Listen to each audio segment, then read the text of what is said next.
justamente el curso. Bueno, y en esta segunda parte, entonces, segunda clase, Pablo nos va a continuar metiéndonos adentro de esta comunidad, en cómo vivía, cómo se manejaba, cómo se movía. Así que Pablo, bueno, muchas gracias por la continuidad y bueno, continuamos con si había quedado algo, habíamos dicho si quedaba algo pendiente de la clase anterior que nos pudo haber quedado como para hacer alguna intervención, alguna pregunta a Pablo en este momento. Si no, ya arrancamos con el tema de hoy. No sé qué parece. Sí, si ha quedado algo ahí que Mm. Bueno, vamos entonces, Pablo, al tema de hoy y vamos, ok. arrancamos. Perfecto. Arrancamos. Bueno, pongo entonces para compartir. Perdón,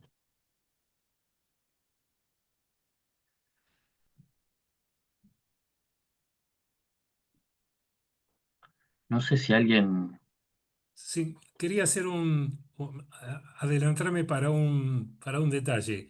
Si en Sí, la próxima reunión vas a hablar de alguna manera de la función de la diaconisa en el bautismo. Es una inquietud nada más. ajá. Yo cuando preparé lo del bautismo y la cena del Señor me estuve controlando, si se quiere, para no poner específicamente el tema de las mujeres, para trabajarlo en el en la última clase, que es Ah, específicamente de perfecto. mujer. Pero sí, re bien ahí la pregunta. Sí, sí. Entonces me quedo para la cuarta. Exactamente, no se lo pierda. Ya nos generó a nosotros una especie de ansiedad. Tal cual. Bueno, no sé si hay otra pregunta. A mí me confundió un poco la clase anterior, es el tema de las preposiciones, por ejemplo, el bautismo en Moisés, en el nombre de, este, no sé, Ujú, ahí se me ujú, confundió un poco si es el nombre de, en, ujú, ujú. Bueno, ahí el tema de las preposiciones, buenísima también la observación. En realidad la preposición que se usa en griego, ¿sí? Cuando se habla de bautismo, la preposición griega es eis, que significa hacia, ¿no? Uno se bautiza hacia, pero es una preposición que significa que uno va hacia y se mete en el lugar donde va, digamos, ¿no es cierto? No es que se va y se queda ahí en la puerta, sino que se mete ahí.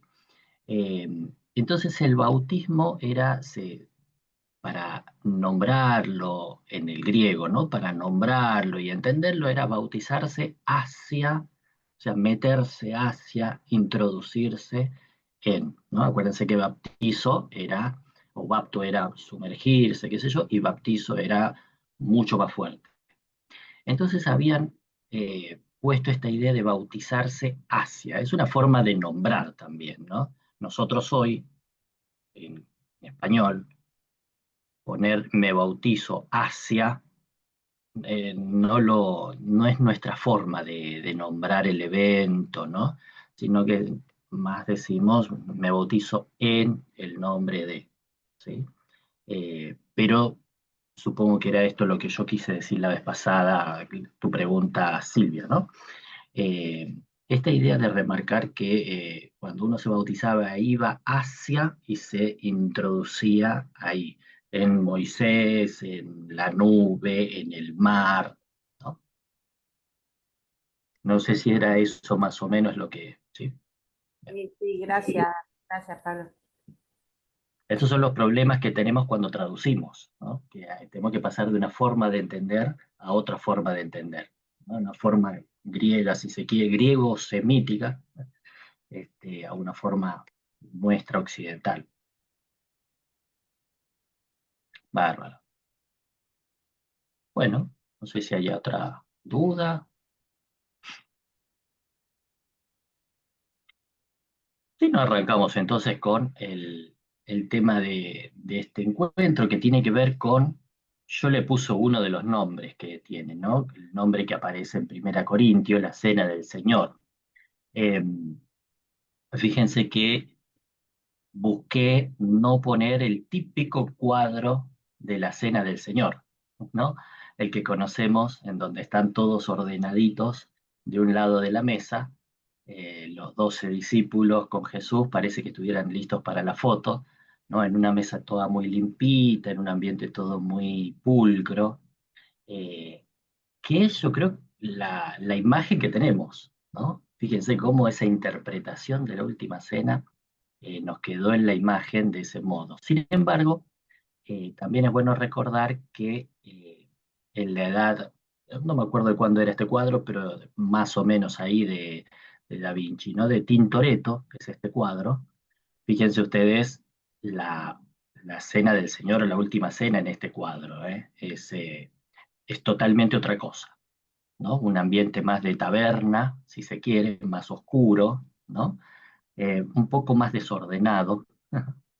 Hay mujeres, hay un perro, ¿no? Yo no me acuerdo si era en este cuadro que había un niño, ¿sí? Si no era en este, era en otro, pero por lo menos ahí uno ve una mujer, un perro, también ahí como diciendo, hay otra forma, hubo otras formas, ¿no? Es decir, no hay una mujer, hay tres por lo menos. Hay algunos ángeles o espíritus ahí dando vuelta también, y sobre todo el ambiente más oscuro, ¿no? O más popular, si se quiere, ¿no? Eh, Como para decir, las pinturas también interpretaban el texto bíblico, ¿no? Y las pinturas quedan en nuestra memoria. Yo estoy seguro que esta pintura de Tintoretto no nos quedó en la memoria, no es la que prevaleció en el, sí, en nuestra imaginación para recordar la última cena. Pero bueno, se las dejo ahí como inquietud, después la pueden googlear, Tintoretto, la última cena, como para que vean otras formas de interpretar la cena del Señor. ¿Cuál es la idea en este recorrido de hoy? Eh, bueno, la idea es que podamos eh, pensar un poquito la Pascua, ¿no? Eh, Desde el libro de Éxodo y Deuteronomio, brevemente, pero veremos que es necesario comenzar por ahí para después entender la cena del Señor. Y después sí meternos en las tradiciones neotestamentarias, es decir, del Nuevo Testamento, que nos quedaron dentro del canon. Y vamos a tratar de ir en orden cronológico. Es decir, vamos a empezar con la más antigua de las tradiciones que tenemos, escrita, que es la de Pablo, en Primera Corintios.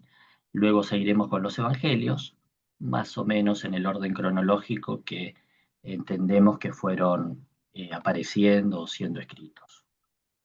Y luego volveremos a ver un poquito la Didache como una de las tradiciones que quedaron de la Cena del Señor fuera del canon.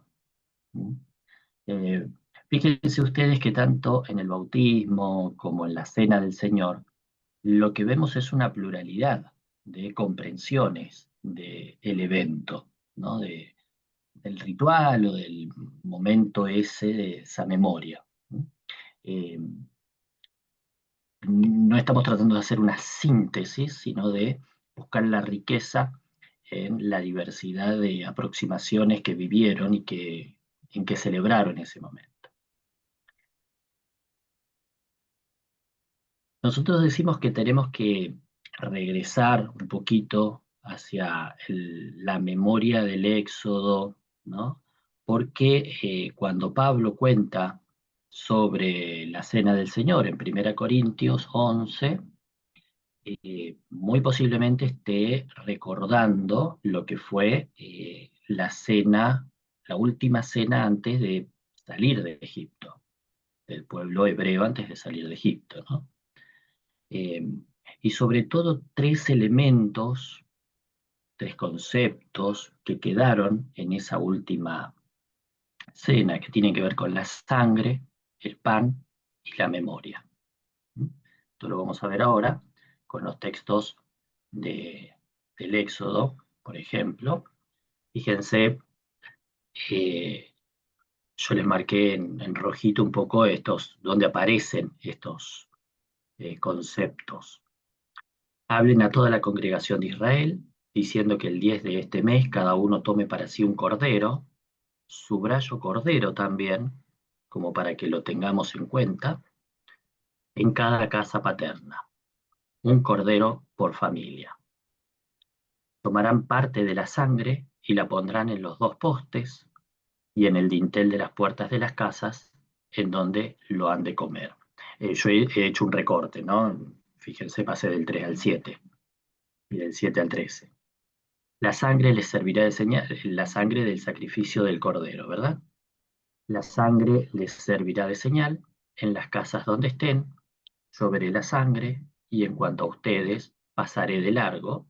De aquí uno de los posibles significados de la Pascua, ¿no? El pasaje de largo en el momento cuando castigue la tierra de Egipto, no habrá en ustedes ninguna plaga para destruirlos.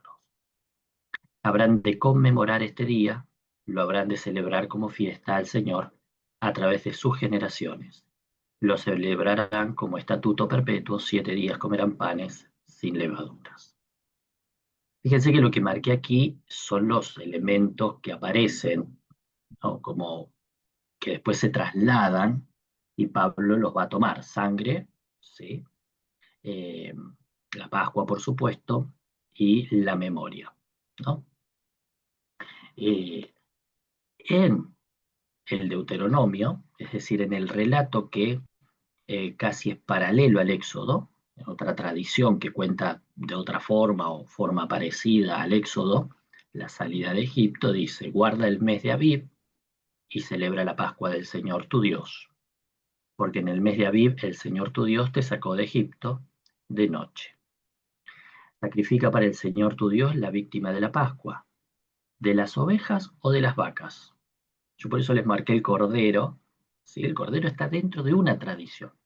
No es la única tradición, el cordero pascual. ¿Mm? En el lugar que el Señor haya escogido para hacer habitar allí su nombre.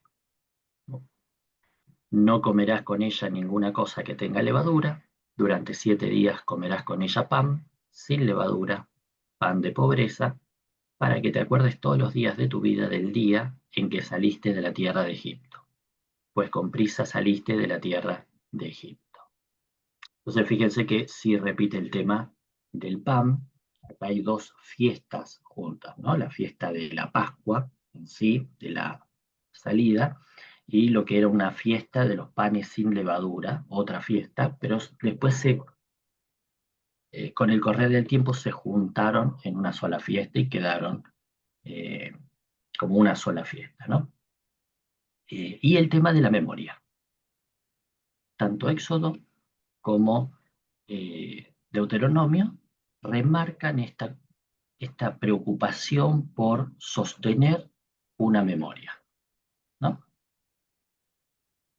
Esto en cuanto a querer recuperar, ¿no? A hacer una memoria de dónde puede estar viviendo. ¿Por qué? Porque cuando entramos en Pablo y entramos a leer 1 Corintios 11, del 23 al 26, que yo diría que es el relato más antiguo que tenemos de la cena del Señor.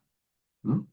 Esto es lo más antiguo y fíjense inclusive que dice porque yo recibí del Señor. Es decir, Pablo aquí está contando una tradición que ya venía, ¿no? Entonces, en el canon, lo más antiguo que tenemos de esta institución o de este sacramento o de esta parte de la vida de Jesús es esto que encontramos en Pablo. Y dice así, porque yo recibí del Señor la enseñanza que también les he transmitido. Que el Señor Jesús, la noche en que fue entregado, tomó pan. Yo les voy marcando también los elementos en rojo para que queden. Y habiendo dado gracias, lo partió y dijo, tomen, coman, esto es mi cuerpo que por ustedes es partido. Hagan esto en memoria mía. Asimismo tomó también la copa después de haber cenado y dijo, esta copa es el nuevo pacto en mi sangre, hagan esto todas las veces que la beban en memoria mía. Todas las veces que coman este pan y beban esta copa anuncian la muerte del Señor hasta que Él venga. Fíjense que la, la más antigua de las tradiciones sobre la Cena del Señor está fuertemente enmarcada, ¿sí?, en lo que fue la Pascua judía. Están los elementos ahí, ¿sí?, eh, que permanecen, ¿no? La sangre. Yo en este caso señalo que la sangre tiene un sentido de protección, ¿sí? La sangre, acuérdense que lo que leímos al principio tenía que ver con marcar los dinteles de la puerta para que el ángel destructor, cuando viera esa sangre, pasara de largo. Entonces el sentido de esa sangre es un sentido de hacer pasar de largo el momento en que viene el juicio de Dios, ¿no? Entonces ese juicio de Dios va a barrer, a eliminar lo que fuera, a hacer justicia, pero va a pasar de largo cuando ve la sangre, ¿no? Fíjense la función que tenía la sangre al asociarlo con el evento pascual del Éxodo o del Deuteronomio. Se retoma el tema del pan, ¿sí? Aquí se hace una asociación con el cuerpo de Jesús, ¿no? Esto es mi cuerpo, el pan del cuerpo. Y se retoma la idea de la memoria, ¿no? Fíjense, son estos tres elementos que la tradición que Pablo recoge no la inventa Pablo. Esto quiero ser de las primeras comunidades que usaban esa tradición y la usaban de esta forma, ¿no? Pablo la retoma, la cuenta, la cita y se la apropia, ¿no es cierto? Obviamente. Ahora, ¿qué cosas se agregan? ¿Sí? Porque aquí lo que vimos es lo que permanece. Permanece la sangre, el pan y la memoria. Pero cuando es releído, hay algunas cosas que aparecen como nuevas. Por ejemplo, aparece esta cuestión de la escatologización, es decir, ese evento que se está celebrando, ¿no? Por un lado, retoma la Pascua, pero por el otro lado, hacia adelante, dice, esto lo hacemos hasta que venga, nuevamente, es decir, el evento es memoria, pero también es espera, ¿sí? Se le da al evento una especie de evento que tensiona la vida de quienes la están celebrando, ¿sí? Lo tensiona en cuanto los hace historia, ser parte de la historia, pero a la vez ser parte de una espera de Jesús cuando vuelva, o cuando aparezca. Y aparece una copa. Fíjense ustedes que esto, en el relato del Éxodo, en el relato de Deuteronomio, no está la copa. Esto es nuevo. ¿Mm? Eh, y uno empieza a pensar, ¿de dónde aparece la copa? ¿Mm? Entonces, muy posiblemente la idea de la copa se encuentra en la Mishnah, es decir, en tratados teológicos, interpretación de los textos bíblicos, que en la Mishnah son posteriores, pero que retoman eh, textos o reflexiones muy antiguas. Y en ese texto se habla de que la Pascua tiene que celebrarse con 4 copas, ¿sí? El Seder Pesaj, es decir, el orden litúrgico del Pesaj, ¿sí?, tiene que celebrarse con 4 copas. ¿No? Esas 4 copas vienen de Éxodo 6, versículos 6 al 7, y las 4 copas son 4 verbos que aparecen en ese Éxodo 6. La primera es los sacaré, la segunda los salvaré, y la tercera los redimiré, y Marco, la última, dice los tomaré para mí como pueblo. Entonces, los momentos que se va celebrando la Pascua, En el comienzo se bebe la primera copa, recordando el lo sacaré, ¿no? Después de la oración de santificación, ¿sí? Después se cuenta la historia con la segunda copa, la historia de la liberación, cómo fue, ¿sí? Cuando se termina la copa, se bendice con la tercera copa, cuando se termina la comida se bendice con la tercera copa, y se cierra con, después de cantar los salmos, ¿sí? Se bebe la última copa, después de la liturgia, eh, recordando que Dios nos hace su pueblo. Mi sospecho, bueno, hay alguna sospecha, es que Pablo está refiriéndose a esa última copa. Pablo y la tradición, porque acuérdense que dice, después de la comida, ¿sí? El relato dice, después de la comida, toma la copa y dice, esta copa es el nuevo pacto en mi sangre. ¿No? Y entonces retomamos la idea de que el pacto es un pacto con el pueblo. ¿No? Entonces, ¿qué se agrega a lo que venía sucediendo, ¿no?, en el Pesaj judío? Es esta cuestión de la copa. ¿No? Muy posiblemente, en esta tradición, se recuerda, Pablo recuerda, que las comunidades celebraban esa última copa, la copa en que los hacían pueblo de Dios, ¿no? Con un pacto, ¿sí? Sellado en la sangre que sella un pacto, y el pacto era que Dios no iba a destruirlos, sino que iba a haber un Pesaj, los iba a salvar.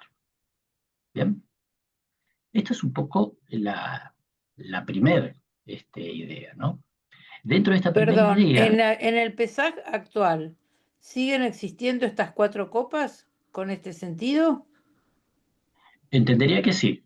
No, no soy experto en esto, Sí, pero sí, sí, sí, existen las copas en el Seder de Pascua, en este momento que es una celebración puramente doméstica en la familia.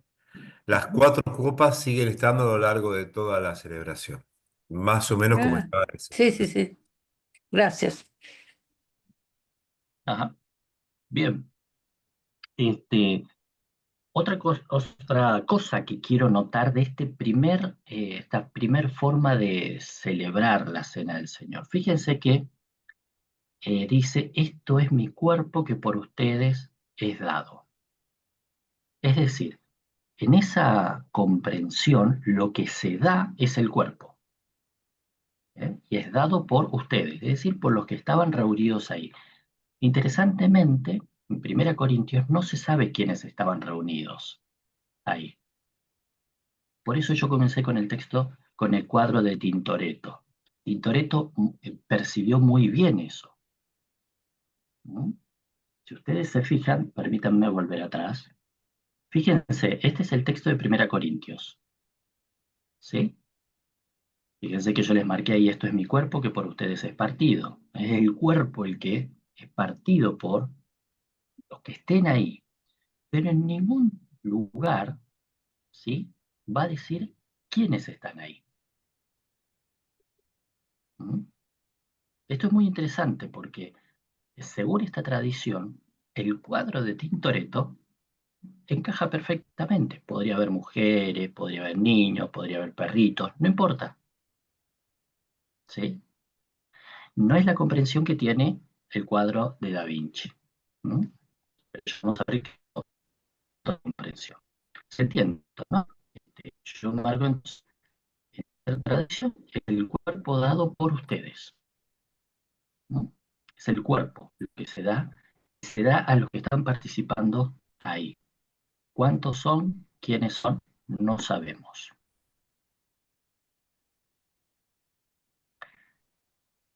Veamos un poquito más. Esta es yo lo que marqué hasta ahora es la tradición más antigua. Por esa tradición más antigua se empieza a releer, ¿no?, y a usar en otras comunidades. Por ejemplo, en Marcos, ¿no? Vamos a leer Marcos. Se menciona la última cena. Dice, mientras ellos comían, Jesús tomó pan y lo bendijo. Lo partió, les dio y dijo: tomen, esto es mi cuerpo. Y habiendo tomado la copa y habiendo dado gracias, les dio y bebieron todos de ella. Y él les dijo: esta es mi sangre del pacto, la cual es derramada a favor de muchos.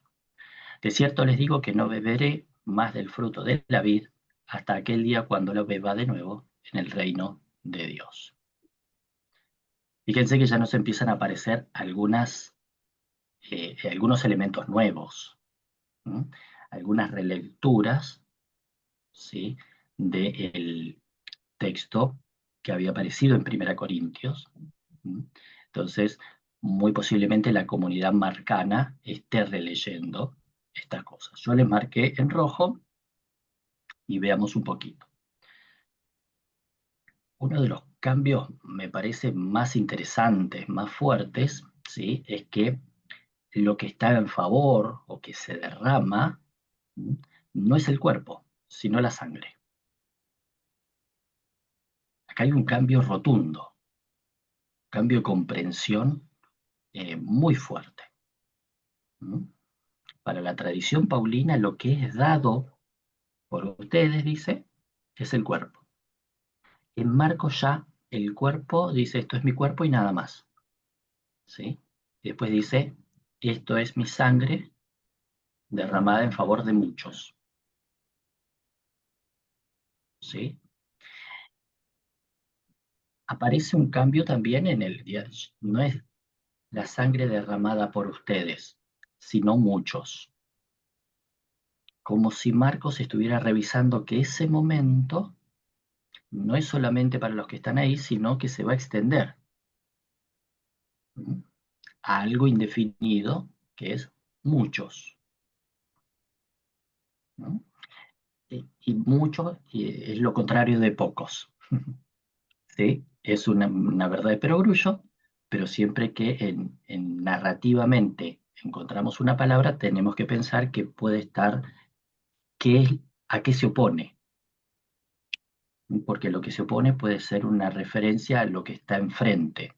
Entonces, muy posiblemente podría haber habido grupos que decían: la Santa Cena es para pocos.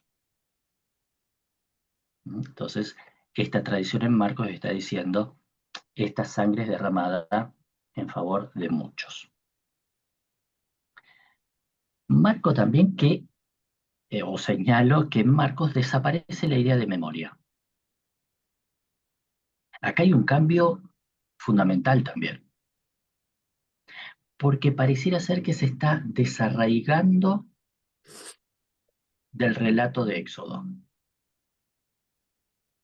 ¿Sí? El relato de Éxodo hacía mucho hincapié en la memoria. En cambio acá, la idea de memoria, fíjense ustedes, ya no está más en Marcos. No está. Con lo cual, invita a pensar que la relación con aquel evento del Éxodo es un poco más débil. Y por otro lado, se cambia el foco a la sangre derramada, no al cuerpo dado. ¿Sí? No sabemos bien qué copa se da. ¿Sí? Sí aparece esto de: tomando la copa y habiendo dado gracias, les dio y bebieron todos de ellos. ¿Habrá sido la tercer copa? ¿Sí? La que cierra la comida, pero no todo el sede, ¿no? La liturgia. Entonces, si es así, la tercer copa tenía que ver con la redención. Y acá la sangre entonces ya empieza a tener otro significado. No es que empieza a tener, en esta tradición tenía otro significado. Si en la tradición de Pablo la sangre era una protección,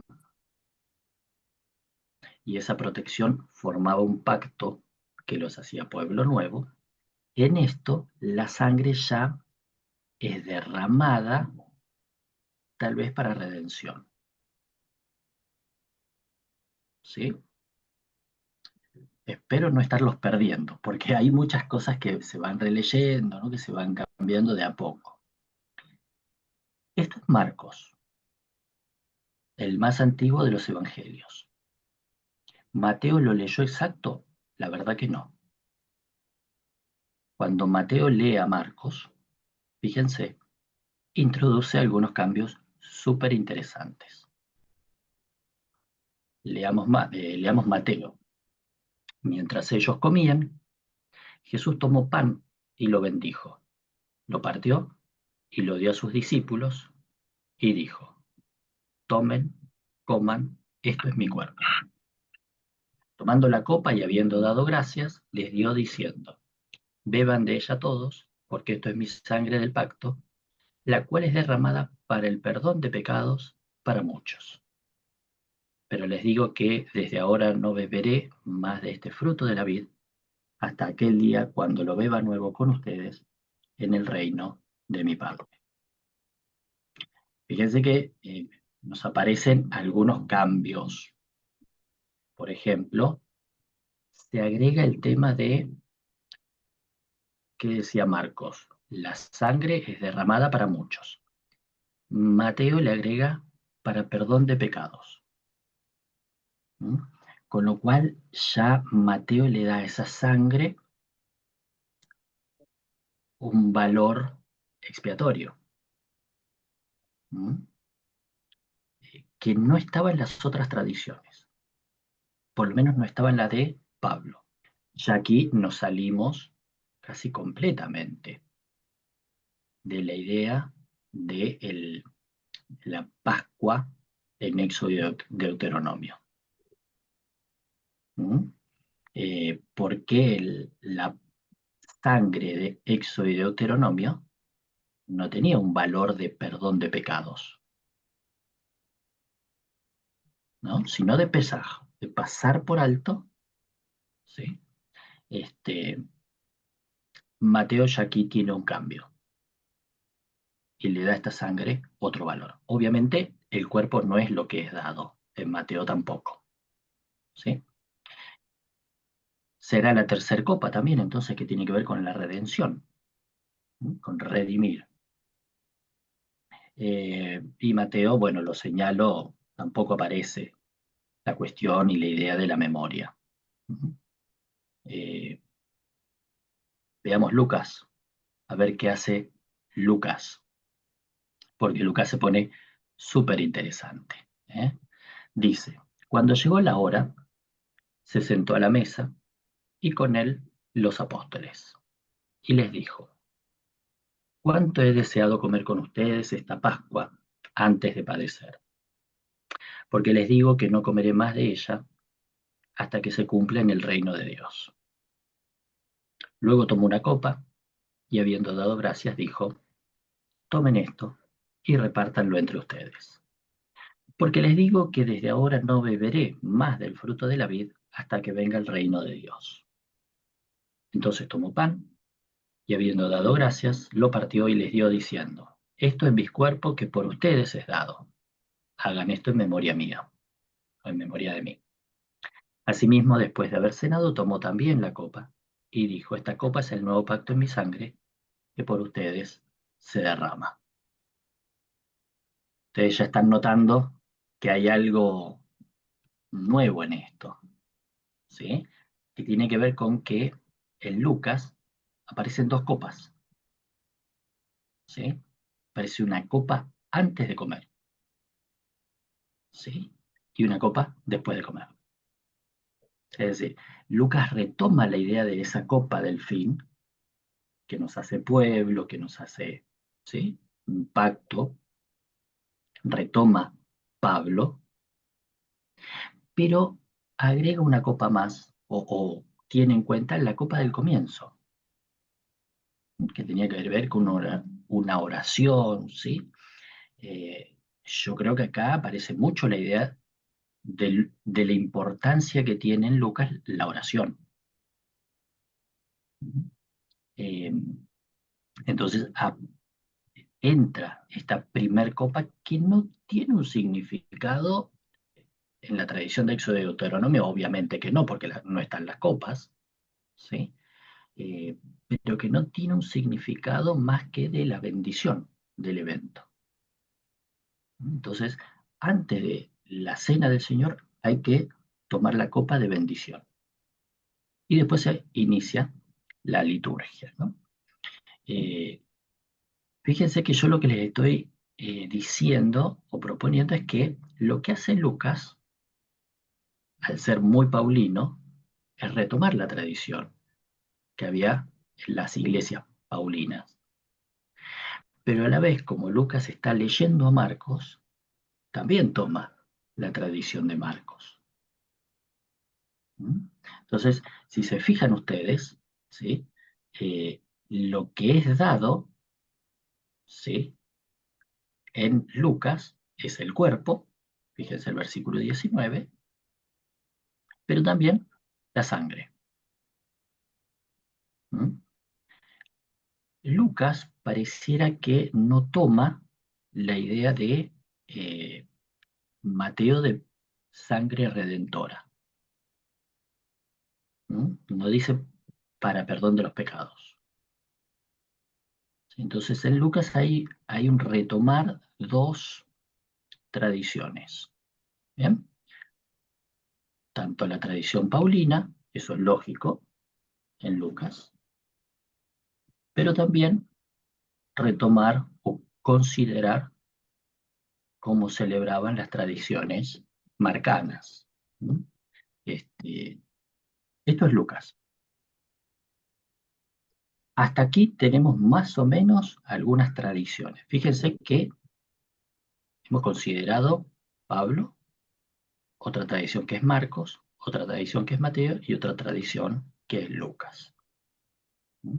Hemos visto cómo Pablo, la más antigua, estaba muy vinculada a un evento de memoria, posiblemente Éxodo o Deuteronomio. En los relatos marcanos y de Mateo, ¿no? Esas dos comunidades empiezan a considerar más una cuestión de redención. Gloria. Y puede ser que lo de Pablo tenga que ver más o se relacione más con el Éxodo y el Deuteronomio, porque él era judío, de nacionalidad judía, y después se pasó, o sea, es una manera de decir muy vulgar, digo. Creyó en Jesús, en esto que estamos creyendo nosotros ahora.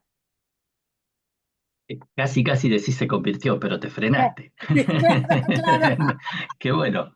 Está Pasó muy de politizada, se religión, pasó. pasó de este lado. Claro. Muy político, muy político. Pero no podemos descartar que los otros dos no sean judíos. Eso es lo que iba a decir, claro. Ustedes recuerden que acá estamos hablando de comunidades, ¿no es cierto? Estamos hablando de comunidades. Si decimos Pablo, en realidad Pablo está tomando una memoria, está tomando una tradición celebrada, estamos hablando de los años 50 después de Cristo con Pablo, ¿no? Entonces celebrada muy tempranamente, porque Pablo ya dice que la toma del Señor, él dice, ¿no es cierto? Pero bueno, es una cadena de transmisión. Yo tomo y a la vez les doy. Una cadena de transmisión de tradiciones. En ese momento, obviamente, habían judaísmos. Estos judaísmos de los que Pablo, o es uno de las líneas judías, entendió ese último evento como una relectura que hace Jesús de la Pascua, dando él su propio cuerpo. Y la sangre con la copa como una renovación del pacto, como un nuevo pueblo. Ahora, otras comunidades judías, ¿sí? Si se quiere, más ubicadas para el lado de Siria, comunidades que reconocemos hoy con el nombre de Marcos y de Mateo, sabemos hoy que en realidad eran comunidades, ¿no es cierto? Para el lado de Siria, releen, pero le da más una fuerza, si se quiere, también desde el lado judío, si se quiere, desde el lado más de la redención en la sangre, no de constitución de un nuevo pueblo, como en Pablo, sino de redención. ¿Mm? Marcos enfatiza la idea del muchos, esto lo quiero también mencionar, ¿no? Porque para Marcos es una cuestión bastante más amplia. ¿Mm? Marcos estaría más contento con el cuadro de Tintoretto, si se quiere, ¿no es cierto? Los otros más contentos con el cuadro de Da Vinci. Somos 12, está todo limpio y está todo bien. Marcos es más Tintoretto, si se quiere. O Tintoretto más Marcos, en realidad. Pero sí, son todas, aunque ya la comunidad matiana, marcana y lucana están planteándose, porque son después del 60-70, que es la destrucción de Jerusalén. Entonces ya hay un planteamiento de dónde estamos nosotros. Ya no somos judíos porque el judaísmo se cerró. ¿Dónde estamos nosotros? ¿Mm? Ahora, la construcción de un movimiento aparte es un proceso lento que uno puede verlo ya más en Lucas. Sí, y puede verlo más en Lucas. No sé si tanto en Marcos y Mateo. ¿Mm? Bien, antes de pasar a Juan, ¿alguna otra pregunta de esto? No. No. Bien. Entonces nos metemos con otra tradición también judía, ¿sí? Y yo creo que acá hay dos memorias de la cena. ¿Mm? La primera es como, vamos a decir, la más evidente, que leemos en Juan 13. Antes de la fiesta de la Pascua, sabiendo Jesús que había llegado su hora para pasar de este mundo al Padre, como había amado a los suyos que estaban en el mundo, los amó hasta el fin. Durante la cena, como el diablo ya había puesto en el corazón de Judas, hijo de Simón Iscariote, que lo entregara, y sabiendo Jesús que el Padre había puesto todas las cosas en sus manos, y que él había salido de Dios y a Dios iba, se levantó de la cena, se quitó el manto, y tomando una toalla se ciñó con ella. Luego echó agua en una vasija y comenzó a lavar los pies de los discípulos y a secarlos con la toalla con que estaba ceñido. Entonces llegó a Simón Pedro y éste le dijo: Señor, ¿tú me lavas los pies a mí? Respondió Jesús y le dijo: Lo que yo hago tú no lo entiendes ahora, pero lo comprenderás después. Pedro le dijo: Jamás me lavarás los pies. Jesús le respondió: Si no te lavo, no tienes parte conmigo. Le dijo Simón Pedro: Señor, entonces no solo mis pies, sino también las manos y la cabeza. Le dijo Jesús: El que se ha lavado no tiene necesidad de lavarse más que los pies, pues está todo limpio. Ya ustedes están limpios, aunque no todos. Fíjense que acá no hay copa, fíjense que no hay pan, ¿sí? La cena esta en la tradición juanina es otra, ¿no? Es otra, que inclusive después se retoma con las generaciones esta idea del lavado de los pies, ¿no es cierto? Pero es otra. ¿No? No tenemos en el Evangelio de Juan y en la tradición juanina, no tenemos esto de la última cena con la copa, el pan, no está. ¿Mm? Y esto me parece interesante porque aquí hay una última cena con un lavado, ¿no? Con una pregunta, esto que estuvimos el otro día pensando, ¿no? Los lavamientos, ¿no es cierto? Casi incorporado dentro de la última cena. ¿Mm? Pero bueno, es otra tradición, ¿sí? Eh, Sin embargo, yo les puse que en Juan, el Evangelio, está esta tradición, pero también hay otra, ¿no? Eh, Hay otra que aparece como en forma más sutil, si se quiere, en el capítulo 6. ¿No? En el capítulo 6, lo que sucede es que Jesús multiplica los panes. Los panes y los peces. Así comienza el capítulo 6. Después de multiplicar los panes y los peces, Jesús va circulando por diferentes lugares hasta terminar en la sinagoga de Capernaum. Y en esa sinagoga, Jesús hace una relectura, una explicación, una interpretación, si quieren, de lo que fue la multiplicación de los panes. ¿Qué sucedió en la multiplicación de los panes? ¿Qué fue eso? Y esto es lo que vamos a leer ahora. Fíjense que en la relectura de la interpretación, en la relectura, perdón, del evento de la multiplicación de los panes, los elementos que van a aparecer. Por tanto, Jesús les dijo: de cierto les digo que no les ha dado Moisés el pan del cielo, sino mi Padre les da el verdadero pan del cielo. Porque el pan de Dios es aquel que desciende del cielo y da vida al mundo. Le dijeron: Señor, danos siempre este pan. Jesús les dijo: yo soy el pan de vida. El que en mí viene nunca tendrá hambre, y el que en mí cree no tendrá sed jamás. Yo soy el pan de vida. Sus padres comieron el maná en el desierto y murieron. Este es el pan que desciende del cielo para que el que coma de él no muera. Yo soy el pan vivo que descendió del cielo. Si alguno come de este pan, vivirá para siempre. El pan que yo daré por la vida del mundo es mi carne. Entonces los judíos contendían entre sí diciendo: ¿cómo puede éste darnos a comer su carne? Y Jesús les dijo: de cierto les digo que si no comen la carne del Hijo del Hombre y beben su sangre, no tienen vida en ustedes. El que come mi carne y bebe mi sangre tiene vida eterna, y yo lo resucitaré en el día final. Porque mi carne es verdadera comida, y mi sangre es verdadera bebida. El que come mi carne y bebe mi sangre permanece en mí, y yo en él. Así como me envió el Padre viviente y yo vivo por el Padre, de la misma manera el que me come también vivirá por mí. Este es el pan que descendió del cielo. No como los padres que comieron y murieron, el que come de este pan vivirá para siempre.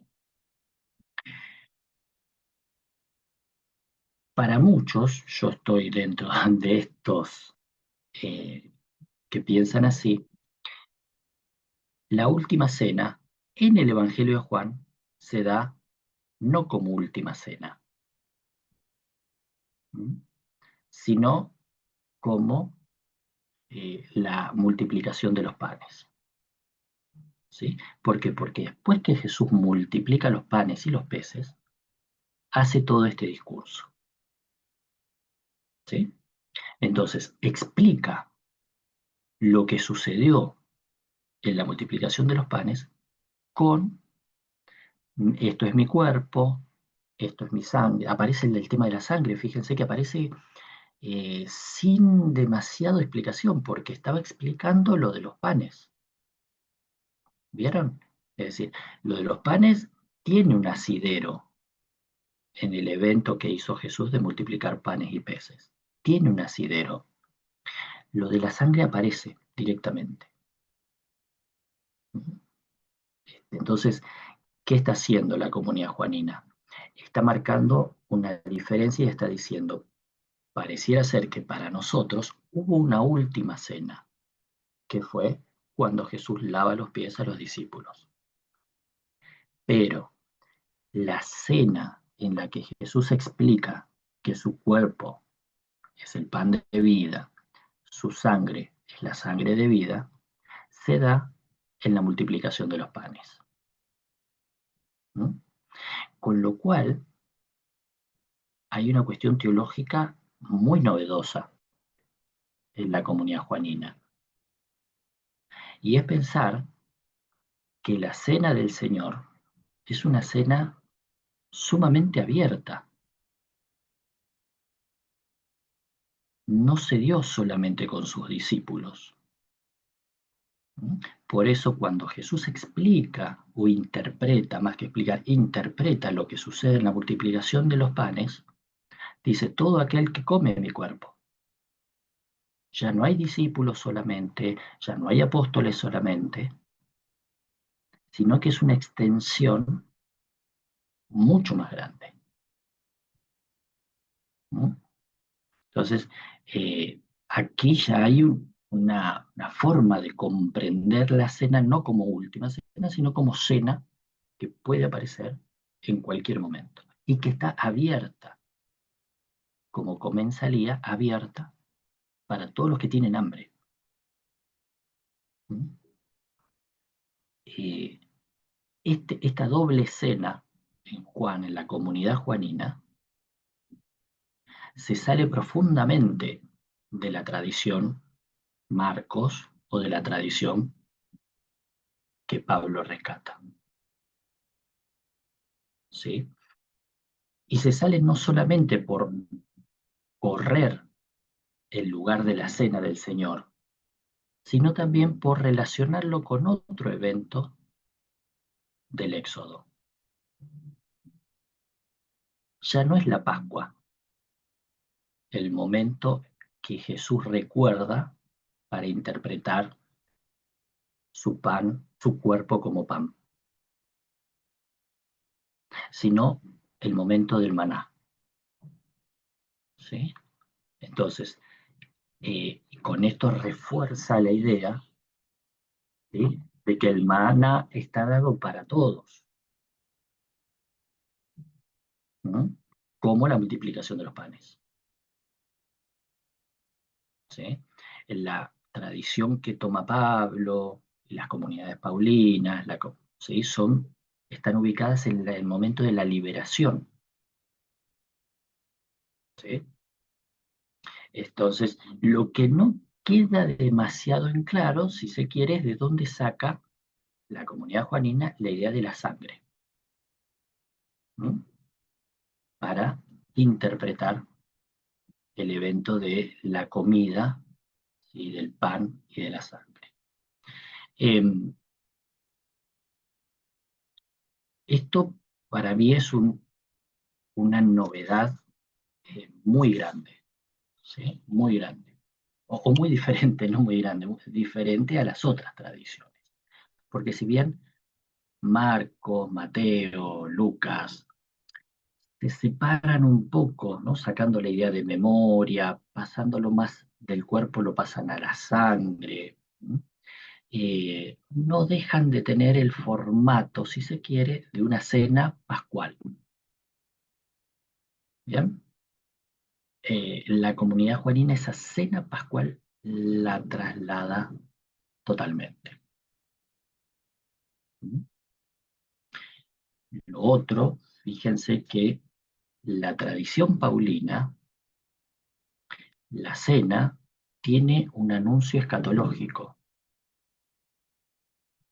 ¿Sí? Eso es propio de la tradición paulina.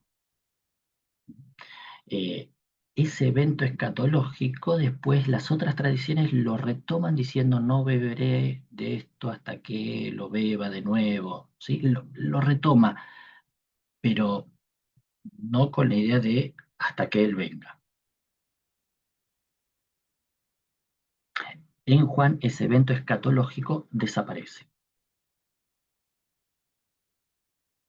Dentro de la tradición juanina, lo escatológico es un tema discutible, más pareciera ser una escatología presente, es decir, se da en el momento en el que come y bebe el pan y la sangre.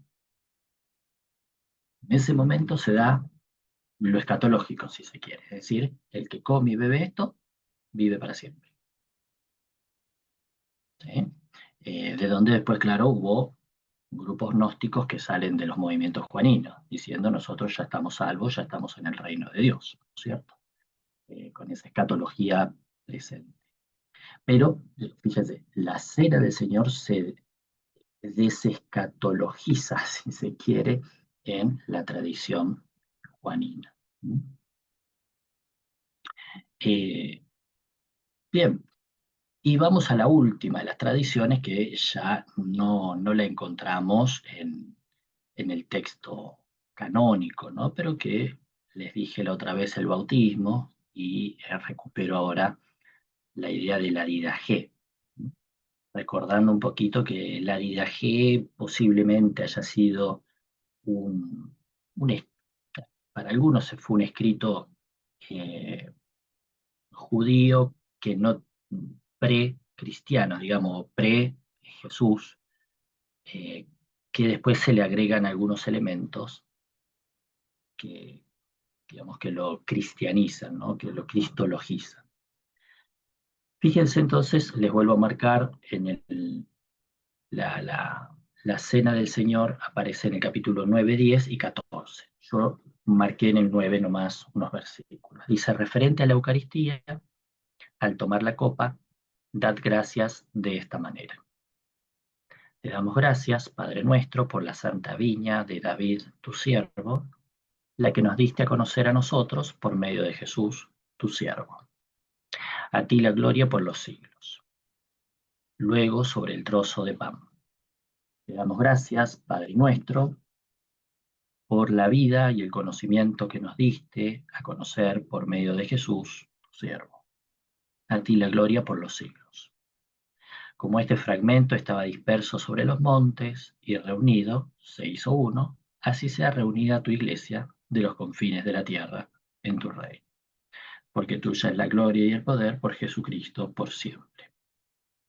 Que nadie coma ni beba de vuestra comida de acción de gracias, sino los bautizados, en el nombre del Señor. Pues sobre esto dijo el Señor, no deis lo que es santo a los perros. Hay varias cosas que son interesantes aquí, ¿no? Eh, en primer lugar, hay una primer copa. ¿Mm? Esto se parece mucho, fíjense, versículo 9.1, ¿sí? Referente a la Eucaristía, al tomar la copa, es decir, la primer copa se menciona. ¿Mm? Ya vimos que Lucas en realidad mencionaba la primera y la última. Aquí aparece solamente la primer copa. ¿Mm? Y fíjense que la oración que da el 9.2 muy posiblemente tenga que ver con la oración de bendición, ¿sí? Que se hacía al comenzar la liturgia. Entonces, es eso, 9.2 es eso, una oración de bendición para comenzar la liturgia. Luego está dado el pan, ¿sí? Fíjense, la relación con la memoria total y absolutamente ausente. No hay una referencia al Éxodo en ningún lado. Es más, fíjense que la figura que aparece aquí es otra figura totalmente diferente y es David, ¿sí? La santa viña de David, tu siervo. ¿Mm? Entonces aparece otra figura. Hay quienes dicen que al mencionar a David posiblemente esté dada en grupos judíos del sur, ¿no? Donde David era considerado eh, Mesías, muy bien considerado, ¿no? Eh, no hay idea de sacrificio, no hay idea de sacrificio ni en el pan. Fíjense la significación del pan. En la copa primero, el versículo 1, no tiene, ¿sí? Significado. Es una copa de bendición, no dice que es sangre, ¿sí? No hay nada de eso. Sobre el pan hay un desarrollo un poquito más grande, ¿sí? Que está en 9.4, ¿sí? Y fíjense qué interesante lo que es. Es una cuestión de reunión, casi casi uno podría decir la preocupación posexílica, ¿no? De volver a reunir a ese pueblo, aquí sería la iglesia, ¿sí? Que está en los confines de la tierra, reunirlos nuevamente, ¿no? Eh, pero no está en esta tradición en absoluto la idea de un pan y una sangre dados por. No aparece esto. Si era un escrito judío pre-Jesús, como dicen algunas teorías, cuando se actualiza, cuando lo empiezan a usar comunidades judías que seguían a Jesús, no actualizan la idea de la sangre y del pan como algo que se daba, ¿sí? O que se identificaba con cuerpo y sangre de Jesús, ¿sí? Esto es también para tenerlo en cuenta, porque también es otra visión. Fíjense que estamos pasando de visiones, ¿no?, de celebración de este evento bastante diferentes entre sí, ¿no? Otro punto más. ¿Quiénes comparten la cena del Señor? Porque este es un tema que vuelvo a los cuadros, a las pinturas, ¿no? Una cosa es el cuadro de Tintoretto, otra cosa es el cuadro de Da Vinci. Pero me parece que esas dos pinturas, ¿sí?, casi de los mismos tiempos, estaban discutiendo lo mismo que estoy proponiendo ahora. ¿Quiénes participaron de esa cena? Y por lo tanto, ¿quiénes pueden participar en el evento cada vez que se encontraban los primeros seguidores y seguidoras de Jesús? En Pablo, esto es algo abierto. Yo ya les comenté que no dice en 1 Corintios que estaban los discípulos, sino que es algo abierto. Es más, es muy posible que sea algo abierto en el texto de Pablo. ¿Por qué? Porque Pablo está trayendo la memoria de la cena del Señor justamente en un momento de conflicto de la comunidad de Corinto, donde algunos se apropiaban de la comida, de la cena, comiendo antes y dejaban a otros afuera. Entonces, muy posiblemente Pablo trae esa memoria para discutir y para decir, esto no es la cena del Señor si algunos se quedan afuera. Entonces, muy posiblemente en 1 Corintios, la idea, la memoria que esté de quienes compartieron esa cena del Señor, esa última cena, en este caso de Pablo, haya sido amplia. Varones, mujeres, niños, grandes, jóvenes, ancianos, ¿no?, seguidores más cercanos, seguidores más lejanos, ¿sí? Porque Pablo la estaba utilizando, trayendo, para discutir a los que descartaban a otros o descartaban a algunos en la cena. Vimos que Marcos habla de muchos, ¿sí?, derramada por muchos, Mateo por muchos para perdón de los pecados, ¿sí? Juan lo cambia de lugar, ¿sí?, totalmente, de lugar de reflexión con el Antiguo Testamento por un lado y de ubicación en la vida de Jesús por otro, y hace una cena del Señor abierta totalmente. Es más, uno de los que trae los elementos de la cena del Señor en Juan es un niño, cosa que no deja de ser interesante también, ¿no? El que aporta los elementos es un nene.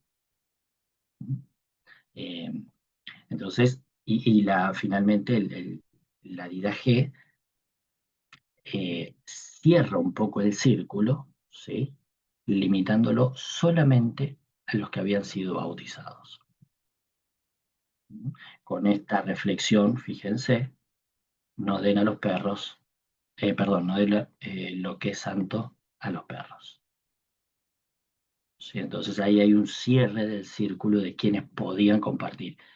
Imagínense la cena del Señor en la comunidad juanina y la cena del Señor en la comunidad de la Didache, ¿no? Tendrían algunas diferencias y tenemos que imaginarla, ¿no es cierto?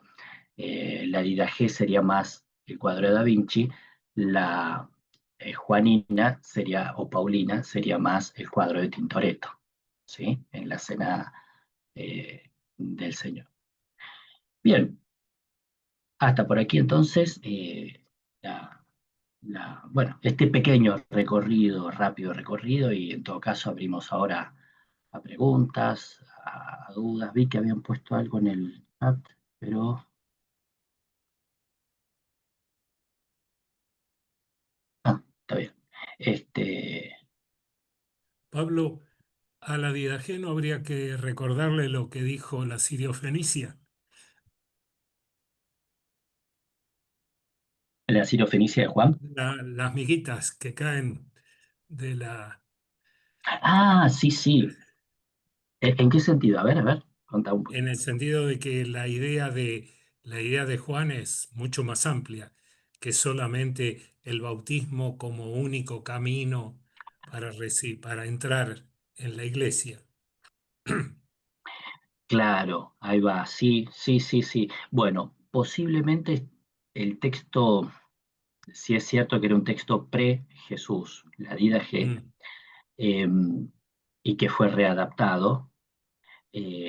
Pero fíjense que tiene una cuestión esto. Ustedes se acuerdan que la Didache, para bautizar, ¿se acuerdan el tema del bautismo en la Didache? Era sumamente abierta. ¿Se Sí, acuerdan? cualquier Eh, agua, caliente, fría, que corre, Sí, que no corre, donde sea. donde entonces, sea. ahí va. Entonces había un primer paso como que era más abierto, Mm. ¿sí? Este, este segundo paso, que se piensa que en algunas comunidades, posiblemente como esta, la cena del Señor sí era un evento bastante más cerrado. En algunos casos por seguridad. Era el ¿Mm? tema del secreto, ¿no? Y Durante la claro, catequesis. ¿no? Un poco la cuestión y también de ese secreto que tiene que ver con la protección en momentos de persecución, ¿sí? Si es que este texto pre-Jesús fue readaptado bastante tiempo después, post-Jesús, ¿no? Pablo, con lo que estás, con lo que acabas de plantear y que Alejandro también eh, este, compartió, etcétera, pareciera entonces que hay que pensar en que diferentes comunidades también tenían diferentes o diversas eh, rituales o concepciones de la celebración de la Eucaristía y por otro lado también hasta diversas teologías sobre la Eucaristía y que esto podría estar conviviendo. eh, no sé si esto es así, entonces yo creo que es así, pero si a vos te parece que es así, esto sería un interesante antecedente también para repensar la relación de la mesa en el ecumenismo. Digo, Indudablemente, sí, yo creo que sí. Eh, Gracias a Dios tenemos una Biblia ecuménica, que aceptó en su seno, digamos, fíjense, tradiciones tan diversas como estas. Mm. Eh, y que aparte de celebrar diferente, leían el texto, lo que era en su momento la escritura, ¿no? Haciendo hincapié en, para las comunidades que Pablo cita o con las que compartía, el texto que hay que recordar es la Pascua de Liberación, ¿no? Para la comunidad juanina, el texto que hay que recordar para decir esto es mi cuerpo y esto es mi sangre es el maná. Y fíjense que es otro acercamiento al texto que ellos tenían. Y O sea, para ir a los dos. para la de G estamos con David, ¿no? La viña de David es ella puso otra figura, se salió del relato del Éxodo, ¿no es cierto? Eh, entonces, no solamente hay una celebración con diferente teología, sino que esa teología está en la lectura que hay de la escritura.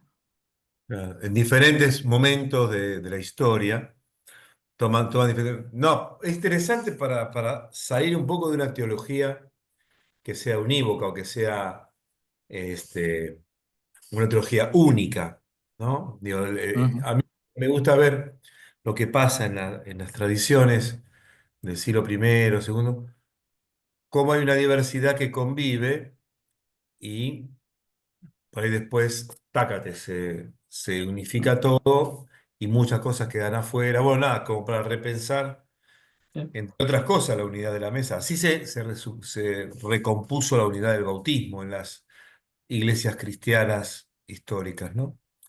Exacto. Mm, mm. Sí, Una por eso, pregunta, sí, sí, dale, dale, dale. ¿sí? ¿No? Mi pregunta es, durante mucho tiempo se relacionó el sacramento de la reconciliación o de la confesión en su momento con la Eucaristía. Menos mal que ahora ya no se hace, pero era tan unido que había gente que nunca pasaba a comulgar si no se confesaba. ¿Cuándo se incorporó esa tradición? ¿Qué tradición? ¿La de la confesión? De la confesión antes de la comunión, relacionado con Ahí, esta historia de la Eucaristía, ¿no? Que me claro, encantó ahí, porque la verdad va cómo se van incorporando en la cena del Señor las tradiciones y cuál es el sentido que se le va dando.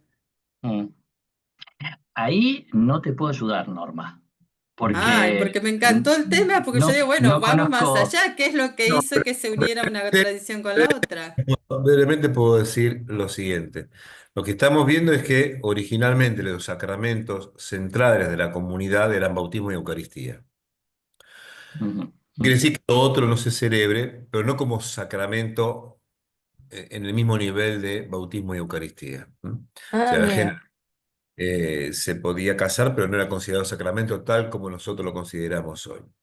Y un sacramento de la reconciliación no existía en ese momento y mucho menos con la praxis que tenemos nosotros hoy, que es un No, porque sacramento surge en la Edad Media recién, pero digo yo, se metió es tanto. auricular, auricular, individual y secreto. O sea, son tres Bien, cosas que aparecen más bien en la Edad Media y que en un momento aparecen con mucha fuerza en relación con la Eucaristía, en tiempos donde el jansenismo y otras doctrinas muy cerradas consideraban que casi nadie podía acercarse a la Eucaristía porque estábamos en pecado, en pecado, en pecado. Entonces, se empieza a unir ahí en la Edad Media la necesidad de pedir perdón para poder comulgar. Y así todo, no todo el mundo comulgaba. Ahí cuando sale, en ese tiempo, cuando sale la adoración eucarística. Porque como no se puede comulgar, por lo menos hago una adoración eucarística. O sea, se consideraba algo tan sagrado que no se podía acceder. Entonces se necesitaba un sacramento para acceder al otro. Una cosa rarísima, claro, como si fuera un pase. tal cual. Lo cual es al revés de lo que venía planteando Pablo y lo que plantea el texto, donde Ujú. se invita a comer a todos y como signo del Sin reino. excepción, claro. No, como signo del reino de Dios, el que come, él es el que come con pecadores y pecadoras y publicanos y todo eso. Exactamente lo contrario. A veces, eso más o menos brevemente y rápidamente lo que puedo decir Claro, como de... la Didache que incluye solo a los bautizados, por ejemplo, que ya ahí ya hay una ruptura con la tradición, ¿no? Pero, Puede ser lo que dice Pablo, donde el tema del cuidado, del secreto y de la protección y la seguridad mm. puede ser algo muy importante. Sabemos quiénes vienen a comulgar, sabemos quiénes vienen a la celebración. Los conocemos porque fueron incorporados Pero la al- a, seguridad, ¿en qué sentido, José Luis? a la comunidad ¿Seguridad que, para quién? a la comunidad que estaba celebrando, sea cual fuere, la comunidad Ah, la conocemos, conocemos a la gente que se bautizó y conocemos a la gente que viene. Entonces, eso nos da un sentimiento de pertenencia y por lo tanto también de seguridad. Me parece que es así, ¿no, Pablo? ¿Me sí, parece? la cuestión es que en las persecuciones que empieza a operar el Imperio Romano, más y hacia finales del siglo primero, algunas en el siglo segundo, sí, más orgánicas. Antes de eso no hubo persecuciones, ¿no? Eh, generalizadas. Hubo algún tumulto local, digamos, pero no hubo persecuciones generalizadas. Entonces, en ese sentido, donde tenía que haber algún tipo de protección sobre dónde se realizaba esa cena del Señor, con quiénes, a quién le decían, a quién no le decían. ah, De hecho, hay todo un texto que se llama Del Apsis, los caídos, ¿no? De los primeros padres, que la pregunta era, los que eh, cayeron, digamos, los que cayeron y declararon a favor del emperador y pueden volver a comulgar con nosotros en la Santa Cena. Pero ese era un Tertuliano problema. decía que no. Bueno, es que ahí había un problema teológico, pero también de seguridad. O sea, lo teológico y la seguridad ya dijeron que no, cayeron y se fueron y declararon públicamente para el emperador. Y si ahora vienen y vuelven, ¿qué seguridad tenemos nosotros de que no nos baten, como decimos, ¿no? De que no Claro. nos. Entonces, hay un problema teológico, indudablemente, ¿sí? Pero también hay un problema muy concreto y existencial, Claro. ¿no? Pablo, eh, también se mezclaba con esto durante las persecuciones ciertas acusaciones absolutamente maliciosas de que los cristianos eran antropófagos. Había que tener mucho cuidado con comer el cuerpo, Sí, el sí, sentido sí, teológico, ¿no? claro, claro, claro, claro, sí, sí. Sí, o que eran ateos también, ¿no es cierto? Los primeros ateos fueron los cristianos. Es cristiano. Este, eso es muy interesante. Eh, para ser un buen cristiano, primero hay que ser un buen ateo, diría algún teólogo. Eh, entonces, sí, la idea de esto de comer el cuerpo y la sangre, una cuestión de antropofagia, fue una de las cosas que le endilgaban a estos bárbaros, ¿no? Que no, poco educados. Sí. Y a mí una de las cosas que todavía queda en el rito del bautismo está el tema de los catecúmenos, que a mí es un tema que me cuesta mucho porque generalmente son bebés y uno tiene que explicarle a los papás, a la familia, por qué le voy a hacer una unción que se llama unción con el óleo de los catecúmenos, que son los que en algún momento tenían que retirarse después de la liturgia de la palabra porque no podían participar de la Eucaristía.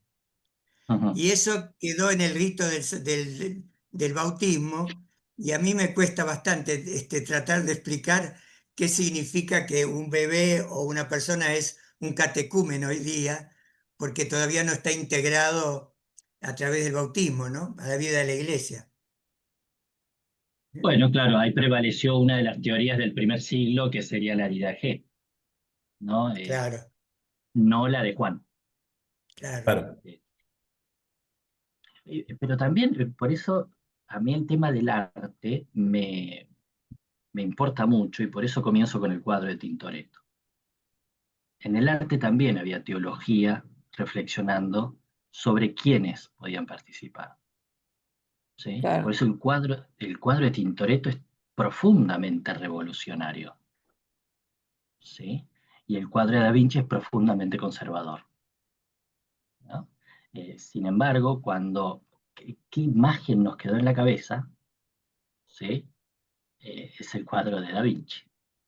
Entonces también eso es como la pintura y la interpretación teológica que supuso, ¿eh? Que estaba en debate también, estuvo en debate, ¿no? Este, bueno, fue quedando en nuestra imagen, en nuestro imaginario, ¿sí? Yo lo que propongo es, imaginemos la última cena Tintoretto, cambiemos, hagamos el chip y digamos, si yo tengo que imaginarme la última cena, me la imagino como Tintoretto, hasta con el perrito que andaba ahí comiéndose las cosas que tiraban los discípulos, las mujeres, ¿sí? En un ambiente no tan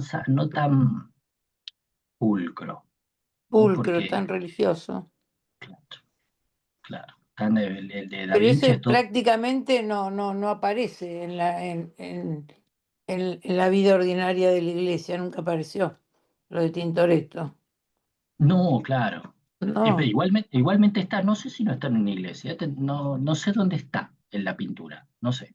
Ahí me faltaría averiguar dónde está, pero bueno, preguntémosle a San Google a dónde. la inteligencia artificial en 2 minutos. Claro. ¿Qué? Más rápido. Y con el tema de la confesión que recién estaban preguntando, hay varias cuestiones de la confesión en el texto canónico, ¿no? Una es en Marcos, en el Evangelio de Marcos, cuando la gente se acerca a Juan el Bautista, dice que le confesaba sus pecados. En realidad dice, perdón, no dice que le confesaba, dice se acercaba confesando sus pecados, ¿no? La palabra es exhomologueo, es sacar, sacar las palabras afuera, sacar algo afuera. Pero el texto no dice que le confesaban a Juan el Bautista. Fíjense cómo yo me traicioné a mí mismo.